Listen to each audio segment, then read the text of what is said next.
हम लाए हैं आपके लिए भारतीय संस्कृति के वो अनमोल मोती, जिन्होंने भारतीय संस्कृति को एक ताने बाने में बुनकर अनेक सामाजिक और धार्मिक मान्यताओं की रचना की।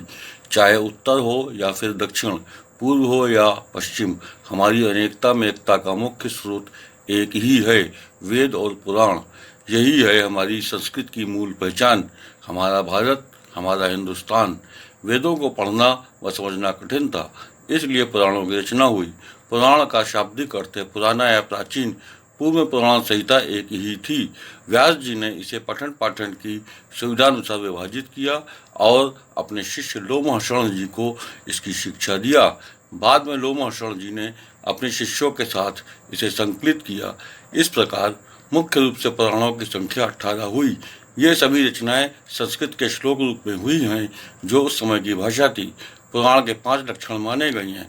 पहला सर्ग सृष्टि का निर्माण, दूसरा प्रतिसर्ग प्रलय और पुनर्जन्म, तीसरा वंश देवताओं व ऋषि वंशावली की परंपरा, चौथा मनवंतर 14 मनु के काल, और 5वां वंशानुचरित सूर्य चंद्रादि वंशों के चरित्र। इसमें हिंदुओं के धार्मिक आख्यान हैं, जो प्राचीन भक्ति ग्रंथ हैं।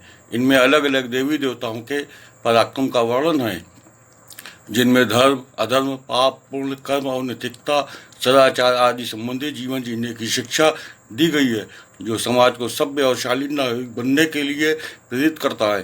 पुराणों में देवी देवताओं, राजाओं, ऋषि मुनियों की वंशावली की कथाएं, लोक कथाएं, व्याकरण, खनिज, अभिकर्म, चिकित्सा, निर्माण तथा पाप कर्म के कारण होने वाले कष्ट, प्रेम कथाएं, सत्य, झूठ आदि का वर्णन है। इसमें भगवान के अवतार और सगुण भक्ति का वर्णन एवं उससे प्राप्त होने वाले वरदान का प्रभाव बताया गया है।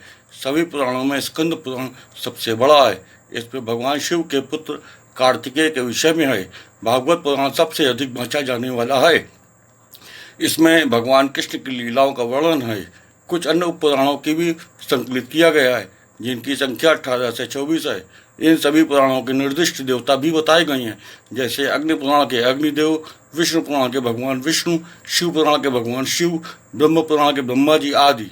ब्रह्म पुराण में 10,000, पद्म पुराण में 5500, विष्णु पुराण में 23,000, शिव पुराण में 24,000, भागवत पुराण में 18,000, नारद पुराण में 25,000, मार्कंडेय पुराण में 9,000, अग्नि पुराण में 15,400, भविष्य पुराण में 14,500, ब्रह्मवैवर्त पुराण में 18,000, लिंग पुराण में 11,000, वराह पुराण में 24,000, स्कंद पुराण में 81,100, वामन पुराण में 10,000, कूर्म पुराण में 17,000, मत्स्य पुराण में 14,000, गरुड़ पुराण में 14,000 तथा ब्रह्मांड पुराण में 12,000 श्लोक हैं।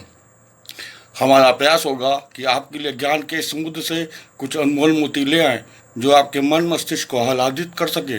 इसलिए हमारे साथ बने रहें और भारतीय संस्कृति के कुछ अनमोल पहलुओं से तारतम्य बनाए रखने में हमारा साथ दें। अंत में यह कहना चाहूँगा कि हमारे पूर्वजों ने अपनी इस धरोहर को सुरक्षित रखने का प्रयास अपनी स्मरण शक्ति के बल पर किया, क्योंकि आक्रांताओं द्वारा हमारे ग्रंथ नष्ट कर दिए गए या जला दिए गए। अतः जो भी कंठस्थ रहा वही आज उपलब्ध है। इसलिए अनेक जगहों पर अंतर हो सकता है। धन्यवाद।